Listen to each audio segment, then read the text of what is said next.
ये बात है बहुत हजारों साल पहले की। कोमा विलेज में एक मीटियोरेट गिरने वाला था, पर वहीं पे जो मीटियोरेट था वो दो टुकड़ों में बट गया। उनमें से एक गिरा अकोमा विलेज में और दूसरा अकोमा विलेज से थोड़ी दूर। कोमा विलेज में जो टुकड़ा गिरा था वो तो सही सलामत रह गया, पर जो थोड़ी ही दूर पे गिरा था कोमा विलेज से, वो मेटेओरेट का टुकड़ा बुरे लोगों के हाथों में लग गया और फिर बुरे लोग उसका इस्तेमाल बुरे कामों के लिए करने लगे। धीरे धीरे वो जो बुरे लोगों के हाथ में लगा था वो मेटेओरेट का टुकड़ा एक शेप लेने लगा और आखिर में वो शेप ले चुका था एक बेब्लेड का, जिसका नाम उन्होंने रखा the lightning L Drago the Beyblade. और उसी के कुछ साल बाद वो जो टुकड़ा था वो हाथ लगा वहाँ के राजा के पास, और वो राजा का जो इंटेंशंस थे वो बिल्कुल अच्छे नहीं थे। वो पूरे दुनिया पे राज करना चाहता था एंड उसने उस बेब्लेड एल ड्रैगो का यूज़ कर करके बहुत सारे राज्यों को जीत लिया। और ऐसे ही करते करते वो बेब्लेड बहुत ज़्यादा क्रूअल बनते गया। वो राजा की सभी बुरी शक्तियों को अपने अंदर खींचते गया और आखिर में एक ऐसा पल आया जब वो बेब्लेड एक पूरी तरीके से एक राक्षस, एक डार्क एनर्जी से भरा हुआ बेब्लेड बन चुका था। और फिर उस बेब्लेड ने उस राजा को अपने वश में ले लिया और वो राजा को वो अपने अंदर लेते गया और उस राजा को भी पूरी तरीके से एक राक्षस बना डाला। और फिर जब वो राजा उसकी ताकत को कंट्रोल नहीं कर पाया, उस बेब्लेड ने उस राजा को मार डाला। फिर लाइटिंग एल ड्रैगो हर तरफ तबाही मचाने लगा। ये देखते ही देखते आखिर में वो अकोमा विलेज की तरफ बढ़ने लगा। और जब अकोमा विलेज वालों को यह पता चला तो उन लोगों ने जो वो मीटेओरेट का दूसरा टुकड़ा था उसको भी एक शेप दिया जो कि स्टॉर्म पेगासस। एंड देन उन लोगों ने स्टॉर्म पेगासस की मदद से एल ड्रैगो से लड़ाई लड़ी और वो लड़ाई बहुत दिनों तक चलती रही। पर आखिर में द स्टॉर्म पेगासस ने द लाइटनिंग एल ड्रैगो को एक पत्थर में सील कर दिया और अब सब कुछ ठीक हो चुका था। और उस दिन के बाद से जो भी इंसान चाहता एल ड्रैगो को वहाँ से आज़ाद करके उसकी ताकत को अपना बनाने के लिए, वो वहाँ से जिंदा कभी नहीं लौटता। ऐसे ही एल ड्रैगो वहीं पे कैद रहा बहुत 100 सालों के लिए। और वहीं पे स्टॉर्म पेगासस के जो ओनर्स थे वो भी बदलते गए। और फिर अब ऐसा पल आया जब दुनिया एल ड्रैगो को भूल चुकी थी। और फिर तभी डार्क नेबुला ऑर्गेनाइजेशन ने अकोमा विलेज पर हल्ला बोल दिया और वहां से द लाइटनिंग एल ड्रैगो को आज़ाद करने की कोशिश की। और फिर डार्क नेबुला ऑर्गेनाइजेशन का स्ट्रॉन्गेस्ट ब्लेडर रयोगा एल ड्रैगो को अपना बनाने के लिए आगे जाते गया। उसने सभी पड़ाव पार किए और सभी बाधाओं को भी लांघ दिया और फिर उसने उस सील को तोड़ दिया और एल ड्रैगो को अपने हाथ में ले लिया। पर ऐसा पहली बार हुआ था कि एल ड्रैगो की ताकत से कोई ब्लेडर बचा हो। जी हाँ, रायोगा ने एल ड्रैगो की महान डार्क पावर को कंट्रोल कर लिया। फिर तभी रायोगा को रोकने के लिए वहां पे स्टॉर्म पेगासस का न्यू ओनर डोजी यानी कि चिंगा के पापा आए। और फिर रायोगा ने लाइटनिंग एल ड्रैगो की मदद से डोजी और स्टॉर्म पेगासस को पूरी तरीके से हरा दिया।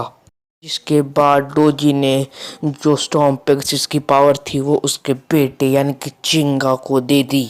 और फिर जैसे ही लाइटनिंग एल ड्रैगो रायोगा के पास आया, डार्क नेबुला ऑर्गेनाइजेशन वहाँ से चली गई।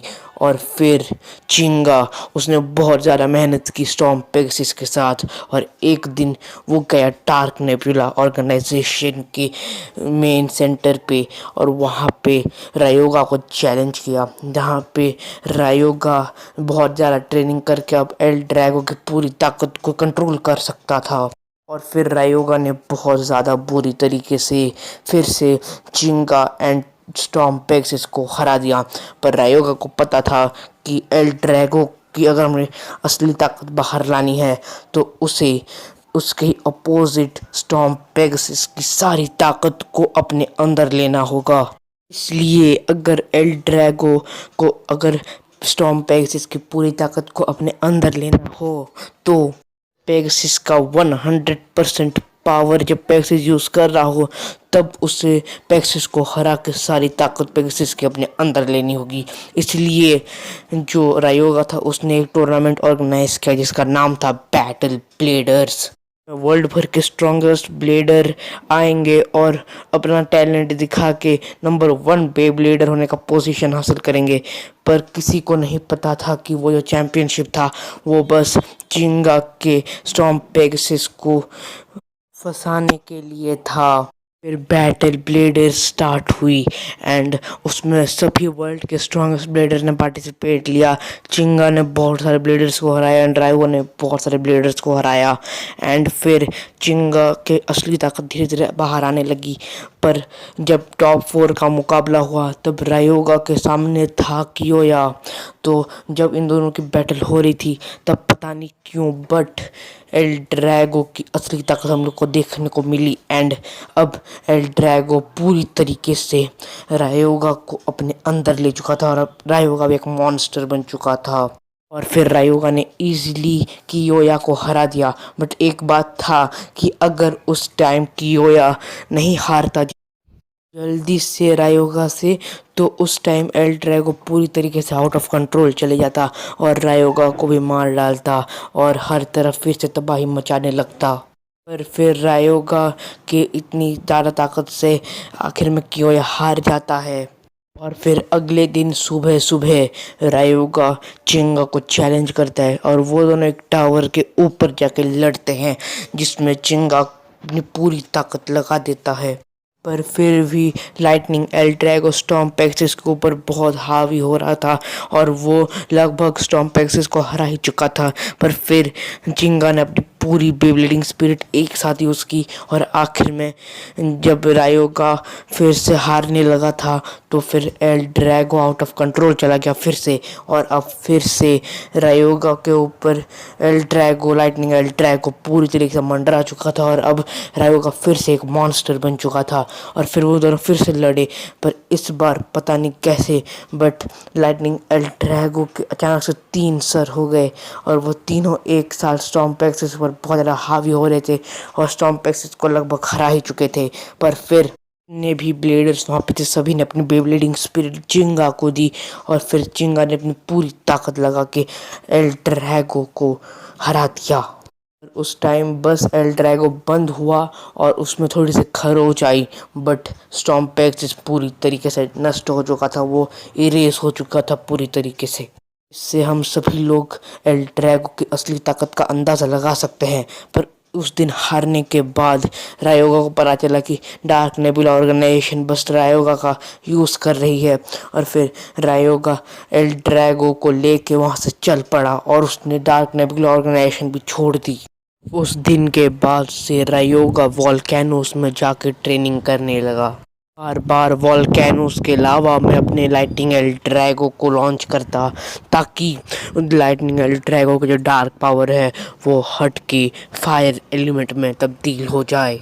बट आज तक जिस जिस ब्लेडर ने ऐसा कुछ करने का ट्राई किया था लाइटनिंग एल ड्रैगो उसको मार डालता बिकॉज लाइटनिंग एल ड्रैगो को बस डार्क पावर के लिए ही बनाया गया था। पर रायोगा के साथ ऐसा कुछ हो उससे पहले रायोगा के नसीब ने भी वही साथ दिया। एक दिन ऐसे ही रायोगा वॉल्केनोस में ट्रेनिंग कर रहा था और तभी एक मीटियोरेट का टुकड़ा जिसमें कॉस्मोस की पावर है वो जाके लाइटनिंग एल ड्रैगो से टकरा गई और लाइटनिंग एल ड्रैगो इवॉल्व होके बन गया द मीटियो एल ड्रैगो। आप में से जो डीसी या फिर एमसीयू फैंस हैं उनको पता होगा कि कॉस्मोस की पावर कितनी ज़्यादा होती है और अगर आपको नहीं पता देन आप गूगल या फिर यूट्यूब पर देख सकते हो। फिर रायोगा के पास अब आ चुका था मीटियो एल ड्रैगो जिसमें पूरी तरीके से फायर एलिमेंट की पावर थी जो कि लाइटनिंग एल ड्रैगो से 10 गुना से भी ज़्यादा पावरफुल था। यानी कि ये खुद रायोगा ने कहा था कि lightning L Drago Meteor L Drago के सामने एक छोटा सा पिद्दी सा बच्चा है। दोस्तों यार आज की वीडियो के लिए इतना ही। ये मत समझिएगा कि भाई बस यही एंड हो गया, नहीं, इसका पार्ट 2 भी आने वाला है और वो जल्द ही आएगा। बट यार मैं अगर इसको पूरी स्टोरी बताता तो यार ये बहुत ज़्यादा लंबी हो सकती थी, इसलिए मैंने बस इस पार्ट को बस लाइटनिंग ड्रैगो के लिए रखा। एंड यार जब हम लोग के इस वीडियो का व्यू जो कि 200+ व्यूज़ का वो कंप्लीट हो जाएगा तब नेक्स्ट पार्ट आ जाएगा। नेक्स्ट पार्ट होगा मीटियो एल ड्रैगो की पूरी हिस्ट्री बताने के लिए। एंड पार्ट 2 के बाद पार्ट 3 भी आएगा जिसमें हम लोग बताएंगे द एल ड्रैगो डिस्ट्रक्टर की फुल पावर एंड उसकी हिस्ट्री के बारे में।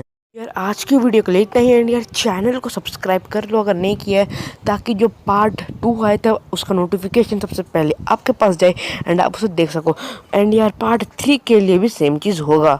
यार वीडियो को लाइक भी कर दो यार। यार आज की एडिटिंग आपको कैसी लगी वो आप बता देना कमेंट में। सो यार मिलता हूँ आपसे नेक्स्ट वीडियो में। ज़रूर से आज का वीडियो का जो व्यू है 200 व्यूज़ को कंप्लीट करवा देना।